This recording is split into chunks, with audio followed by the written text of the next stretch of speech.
In this video, I'll start exercise 1.3. देखो हम दो फ्रैक्शन लिखते हैं, एक है 2/3 और एक फ्रैक्शन लिख रहे हैं 2/5.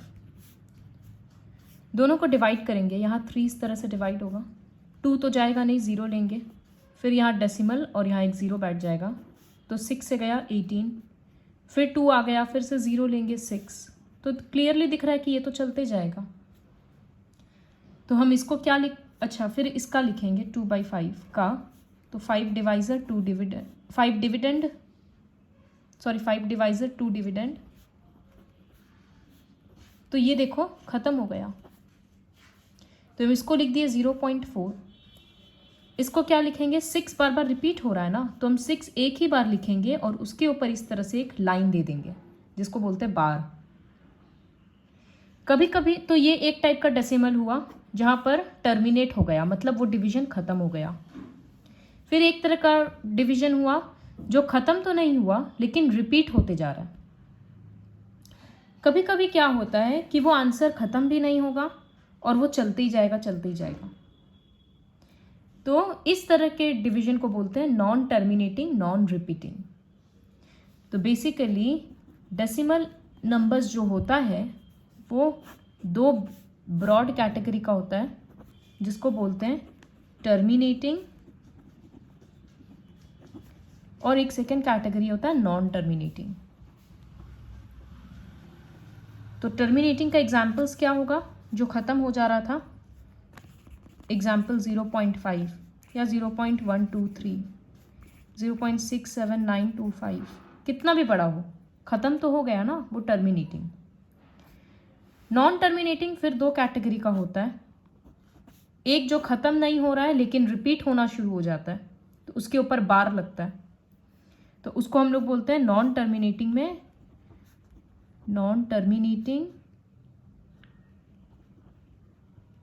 नॉन रिपीटिंग डेसिमल, जो रिपीट हो रहा है. एग्जाम्पल क्या रहेगा उसका, जैसे अभी दिए 0.6 बार, 0.123 बार. इसका मतलब क्या है कि 123 बार बार रिपीट करेगा, तो लिखेंगे 0.123, फिर 123 डॉट डॉट डॉट. ये लास्ट में डॉट डॉट डॉट देना ज़रूरी है क्योंकि इसका मतलब डिवीज़न ख़त्म नहीं हुआ है. क्योंकि अगर ऐसे लिख के छोड़ देंगे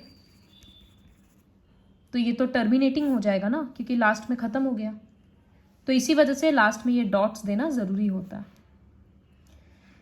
तो ये हो गया नॉन टर्मिनेटिंग रिपीटिंग, जो रिपीट होना शुरू हो गया. तो इसका सेकेंड कैटेगरी होता है नॉन टर्मिनेटिंग, नॉन रिपीटिंग, जो रिपीट भी नहीं हो रहा है और ख़त्म भी नहीं हो रहा है. जैसे 0.12345 dot dot dot dot dot, इसका मतलब रिपीट भी नहीं हुआ नंबर्स और चलते जा रहा है. जैसे 0.10, फिर 100, फिर 100 डॉट डॉट डॉट. तो ऐसा मत सोचना कि 0 और 1 तो रिपीट हो रहा है, वो तो फिक्स्ड में रिपीट नहीं हो रहा ना. एक बार 1 0 आया, फिर 2, फिर 3, फिर कुछ भी आ सकता है. वो एग्जैक्ट नंबर तो रिपीट नहीं हो रहा है ना, इस वजह से ये नॉन टर्मिनेटिंग, नॉन रिपीटिंग होगा. तो इसके बेसिस पे हम लोग डेसिमल्स को रैशनल और इरैशनल की कैटेगरी में क्लासीफाई कर सकते हैं. जो टर्मिनेटिंग डेसिमल्स होता है उसको हम लोग इजीली रैशनल नंबर के फॉर्म में लिख सकते हैं. जैसे 0.123, उसको हम क्या लिखेंगे, 123/1000, क्योंकि 3 डेसिमल हट रहा है तो नीचे में 3 0. ये हो गया ना p/q फॉर्म. तो इसका मतलब ये रैशनल है. तो सारे ही टर्मिनेटिंग डेसिमल्स को तो हम p/q में लिख सकते हैं. तो इसका मतलब सारा टर्मिनेटिंग डेसिमल्स रैशनल होता है. फिर जो नॉन टर्मिनेटिंग रिपीटिंग डेसिमल है, इस तरह से ये सब भी रैशनल होता है. अब इसका p/q क्या होगा, 0.6 बार को हम क्या लिख सकते हैं, वो हम थोड़ी देर में समझाएंगे. तो अभी के लिए याद करना होगा कि रिपीटिंग डेसिमल्स भी रैशनल होता है और इस टाइप का जो नंबर होता है ना, ये इरैशनल होता है, क्योंकि इसको p/q में नहीं लिख सकते. ये क्यों लिखा है, क्वेश्चन नंबर 9 देखो. देख के आइडेंटिफाई करना है वेदर दे आर रैशनल और इरैशनल. तो रूट 23 ये किसी का रूट नहीं होता है, ये रूट के बाहर भी नहीं आएगा, I mean ये किसी का स्क्वायर नहीं होता है, तो ये इर्रेशनल है। रूट 225 जो नेक्स्ट नंबर है, तो 225 15 का स्क्वायर रूट है, तो वो बाहर आ गया, तो ये रैशनल है। अब थर्ड क्वेश्चन है 0.3796, तो ये कैसा डेसिमल हुआ? टर्मिनेटिंग है। टर्मिनेटिंग कैसा होता है? रैशनल होता है। ये वाला देखो 478 रिपीट हो रहा है, तो हम इसको लिख सकते हैं ना 7.478 बार लगने से ये क्या हो गया? रिपीटिंग, तो इसका मतलब ये रैशनल है। ये वाला समझ ही आ रहा था, एग्जाम्पल में हम दिखाए ऑलरेडी, इर्रेशनल है क्योंकि ख़त्म भी नहीं हो रहा और रिपीट भी नहीं हो रहा। तो देख के आइडेंटिफाई करने के लिए क्वेश्चंस आता है, तो इसी वजह से ये लर्न करना, ये फ्लो चार्ट कॉपी में ड्रॉ करो और ये लर्न करना होगा कि टर्मिनेटिंग डेसिमल्स रैशनल होता है, रिपीटिंग डेसिमल्स रैशनल होता है और नॉन रिपीटिंग इर्रेशनल होता है। अब हम क्वेश्चन 1 स्टार्ट करते हैं। काफ़ी इजी है। Right the following in decimal form, decimal में लिखना है। तो ये क्वेश्चन खुद से करना है, हम 1-2 सैम्पल का दिखा दे रहे हैं।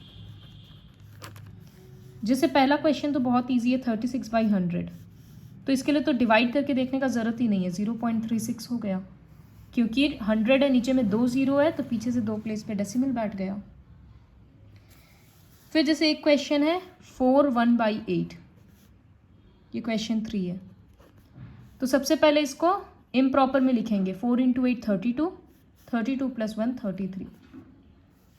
अब डिवीजन यहाँ करके दिखाना होगा, रफ में नहीं करना है। 1 आया, यहाँ डेसिमल और यहाँ 0, फिर 1 से गया, डेसिमल तो लगा हुआ ही है तो यहाँ 0 ले ही सकते हैं, फिर 0, तो ये टर्मिनेट हो गया, तो फिर यहाँ लिखेंगे 4.125।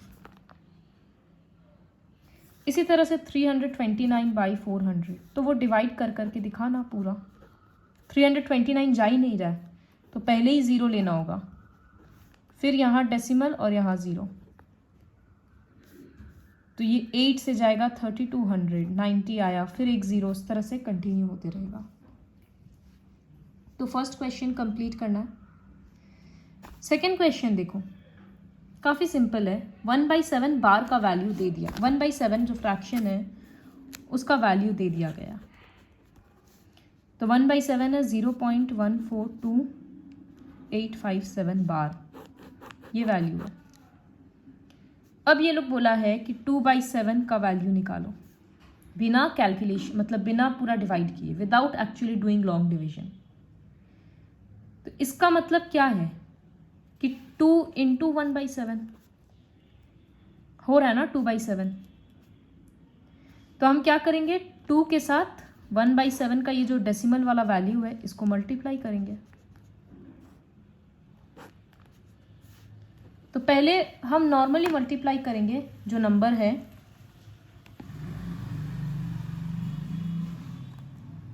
0.142857 × 2 करेंगे, नंबर आया 0.285714 और पूरे पे बार लग जाएगा।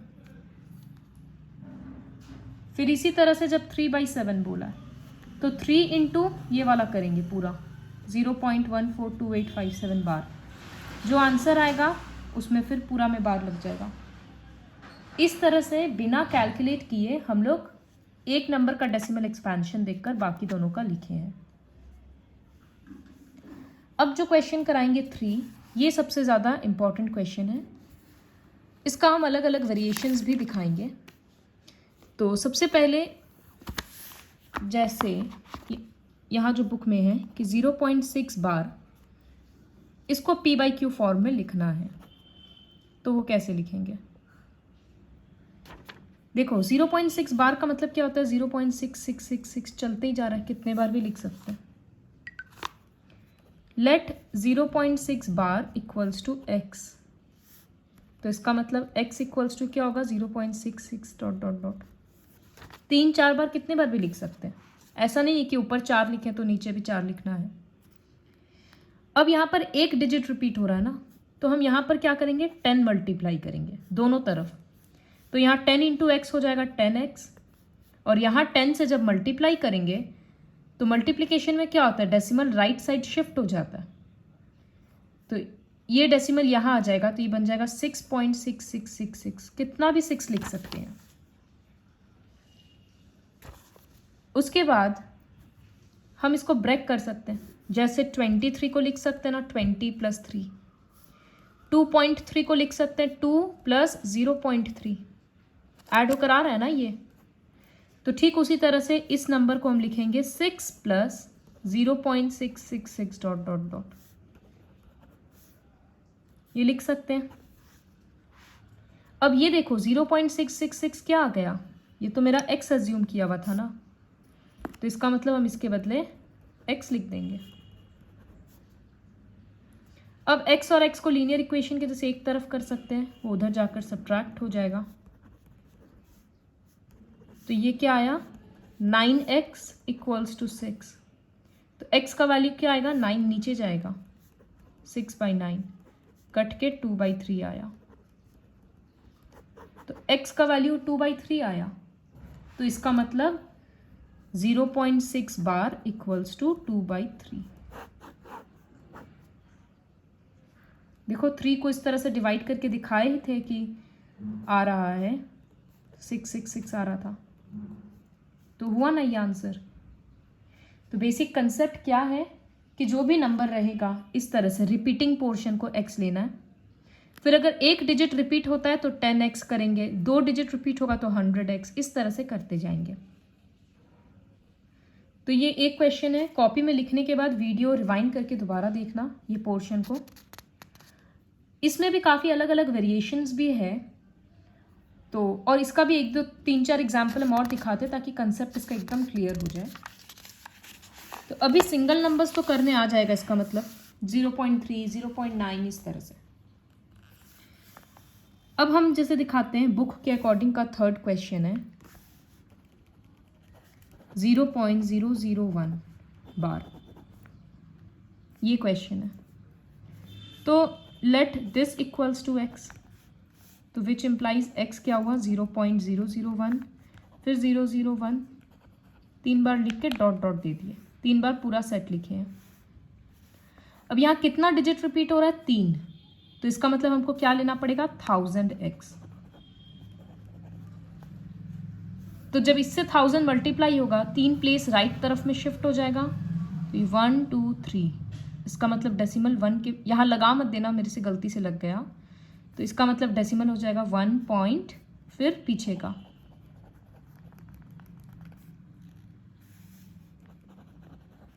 अब इसको ब्रेक करके क्या लिख सकते हैं, 1 + 0 पॉइंट,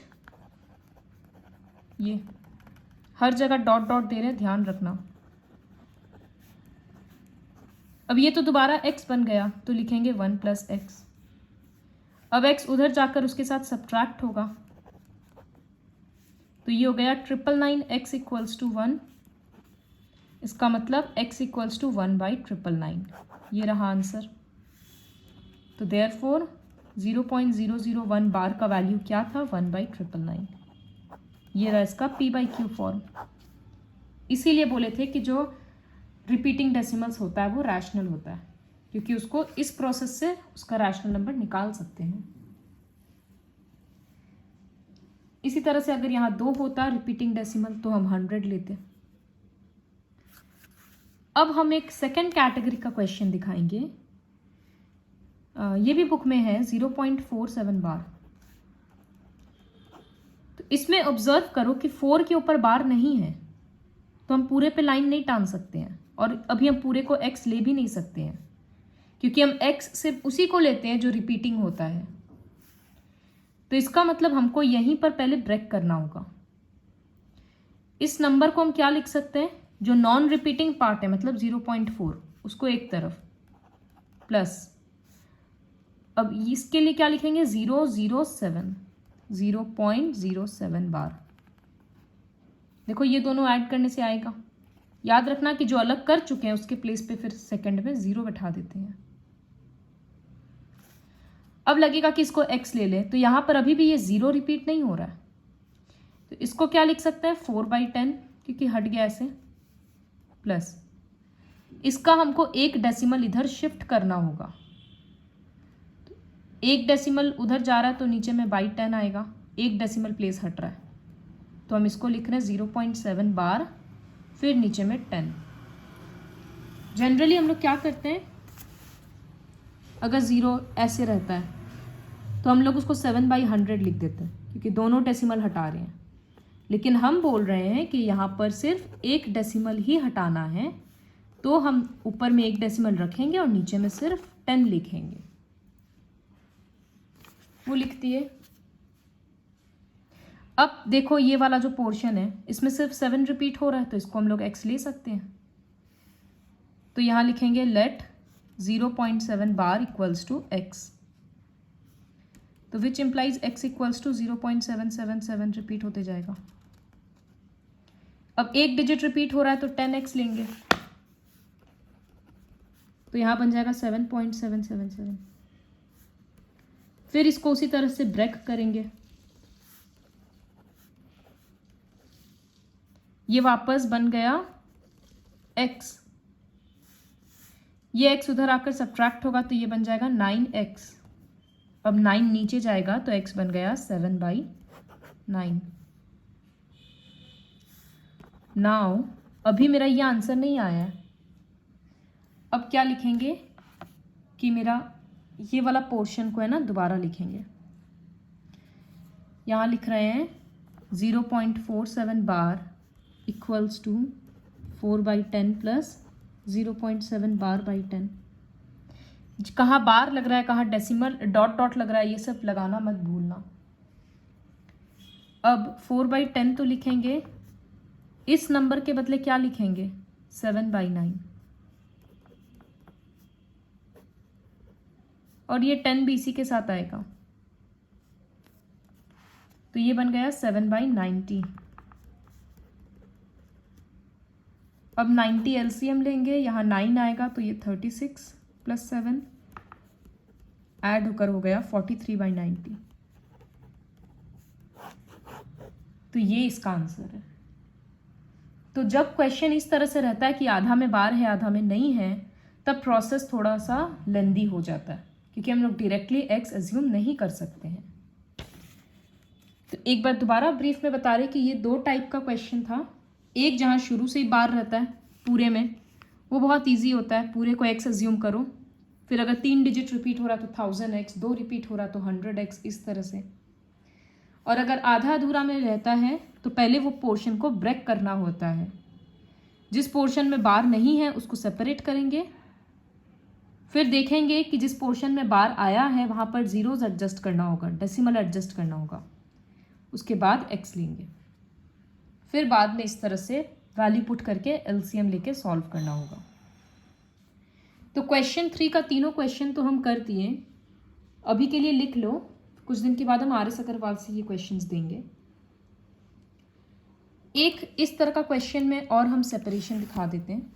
सपोज क्वेश्चन रहता 1.23 बार, तो हम इसको क्या लिखते हैं 1 प्लस 0.23 बार, क्योंकि सिर्फ 1 को अलग करते। अब यहाँ पर डेसिमल हटाने का ज़रूरत नहीं था क्योंकि वो तो पूरा ही रिपीटिंग है, तो हम x इक्वल्स टू ये लिखकर शुरू कर देते, डॉट डॉट डॉट, 2 डिजिट है तो 100x लेकर शुरू कर देते, इस तरह से करते। फिर लास्ट में नाउ लिखकर यहाँ पर आंसर आता है x का 23/99, सॉल्व करके देख लेना। तो हम लिखते 1.23 बार इक्वल्स टू 1 प्लस, इसके बदले लिखते 23/99, फिर एलसीएम लेकर ऐड कर देते। अब अगर क्वेश्चन रहता 32.012 और 12 में बार है, तो सेपरेट करने के लिए क्या करते, ये हो जाता 32.0 प्लस 0.012 बार, फिर इसका ये 0 रिपीट नहीं हो रहा है तो डेसिमल शिफ्ट करना होता। तो इसको तो सिर्फ 32 लिख ही सकते हैं क्योंकि लास्ट में 0 का कोई वैल्यू नहीं है। और इसको लिखते हैं 0.12 बार बाई 10। फिर इसको x एज्यूम करते और इस तरह से सॉल्व करते। तो इस तरह का क्वेश्चन ट्राई करना।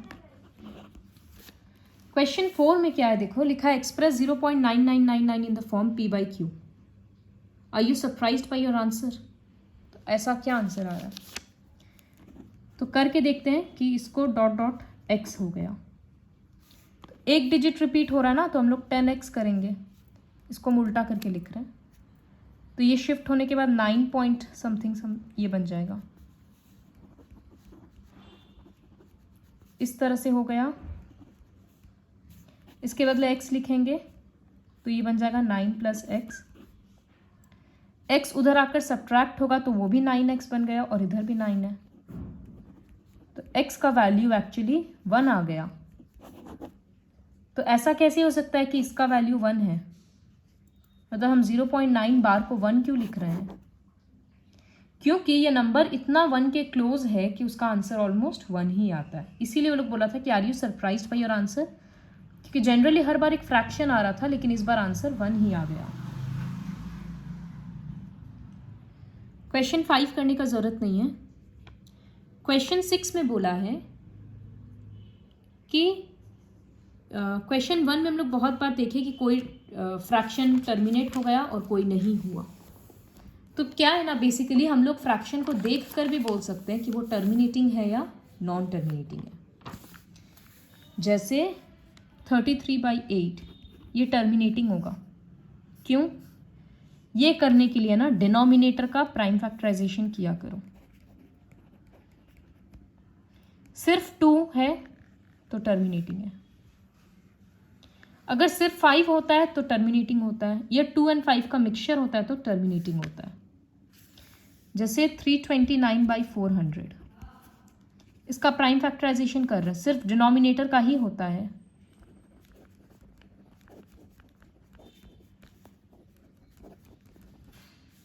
तो डिनोमिनेटर में क्या लिख सकते हैं हम? 329/400 के बदले 2 कितने बार आया? 1 2 3 4, तो 2 to the power 4 इंटू 5 कितने बार आया? 2 बार। ऐसे लिख सकते हैं। तो since prime factors of 400 are 2 and 5 only, therefore it is terminating। इस तरह से स्टेटमेंट लिखा जाता है। अब सपोज रहता अगर 11/15, तो इसका प्राइम फैक्टर्स क्या होता? 3 इंटू 5, तो यहाँ 3 भी आ गया ना, तो ये नॉन टर्मिनेटिंग होगा। तो हम लोग बिना डिवाइड किए देख कर बता सकते हैं टर्मिनेटिंग है या नॉन टर्मिनेटिंग है। कैसे? डिनोमिनेटर का प्राइम फैक्टराइजेशन करके। कब टर्मिनेटिंग होगा? जब सिर्फ 2 सिर्फ 5, जैसे 1/125, तो 125 मतलब 5 इंटू 5 इंटू 5, 5 का क्यूब, तो ये टर्मिनेटिंग है क्योंकि सिर्फ 5 है। या 2 और 5 का मिक्सचर होता है। तो वही बोला है, can you guess what property q must satisfy? Q मतलब डिनोमिनेटर। तो ये लोग बोल रहे हैं डिनोमिनेटर का ऐसा क्या प्रॉपर्टी होगा? तो q must have prime factors as 2 and 5 only, यही उसका प्रॉपर्टी है। क्वेश्चन 7 बोला है right 3 numbers whose decimal expansions are non terminating और नॉन रेकरिंग। मतलब टर्मिनेट भी नहीं हो रहा है और रिपीट भी नहीं हो रहा है। तो इस तरह का 3 एग्जाम्पल्स लिखना। बहुत ही सिंपल है। 3 decimals are 0.12345 dot dot dot 0.10100, फिर 0001, इस तरह से डॉट डॉट डॉट। ध्यान रहे कि रिपीट नहीं होना चाहिए और डॉट डॉट डॉट दे देना। इसी तरह से एक और खुद से लिख लो। अब लास्ट क्वेश्चन इस एक्सरसाइज का, question 8। You have to find 3 irrational numbers between this and this. Last video में हम लोग रैशनल नंबर्स निकालना सीखे थे, अभी इररेशनल नंबर निकालना है। तो वो कैसे होता है? रैशनल के लिए क्या करते हैं हम लोग? एलसीएम निकालते 77, इसमें ऊपर नीचे 11 मल्टीप्लाई करते, इसमें ऊपर नीचे 7, और फिर उसके बीच का नंबर्स लिख देते, तो रैशनल नंबर निकलता। इर्रैशनल के लिए क्या करना होगा, इसको इस तरह से डिवाइड करना होगा। तो हम अभी के लिए डायरेक्टली डिवाइड करके आंसर लिख रहे हैं। तो ये आ रहा है 0.714285 बार। और उसी तरह से यहाँ 11/9 इस तरह से डिवाइड होता, तो उसका आंसर आएगा 0.81 बार। Now 3 irrational numbers